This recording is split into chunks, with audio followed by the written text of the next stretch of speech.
Hello, I'm George. I hope you're having a lovely Sunday so far. I'm just sat under this tree in nature.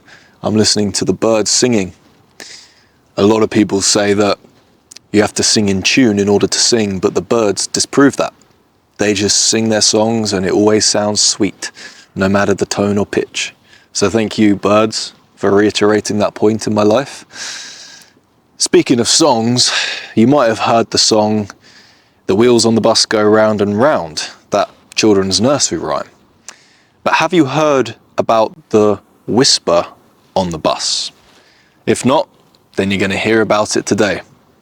Please grab your tea, sit comfortably, and enjoy today's Sunday story. Melanie took the same bus every morning. She always sat near the back, earbuds in, hood up, not because she hated people, but because she was tired. Tired of pretending to be okay.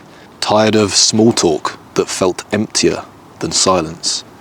Most days she just stared out the window and disappeared into the blur of buildings. One morning, however, she noticed an old man sitting across from her. Well-dressed, hat on his lap, kind eyes. He didn't say a word, just smiled. The next day she got on the bus as normal and noticed the same man. He smiled at her again. She half smiled back, but kept to herself. And the next day he got on again and smiled. This time Melanie nodded back politely and continued to look out the window. Then one Friday morning, her world cracked open. Melanie received a phone call from her mother. On the other side of the phone, her mother simply said, "Melanie, I'm so sorry. She didn't make it." Melanie responded, "Mum, are you telling me that Grandma's died?" Melanie's mother said, "Yes, Grandmother has passed away in her sleep." She hung up the phone, felt herself turning a pale grey colour. She didn't cry, she just sat there frozen, like her body had turned to stone. A few moments passed before she noticed the man who would always smile at her reach into his coat pocket, pull out a folded napkin, and gently slid it across to her.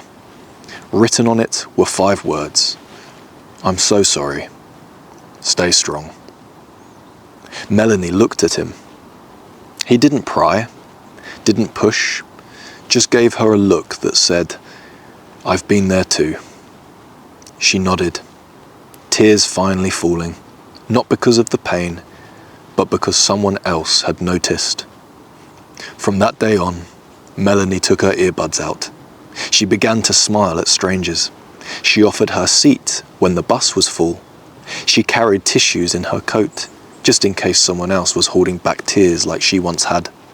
Years later, someone asked her, "Why are you so kind to strangers?"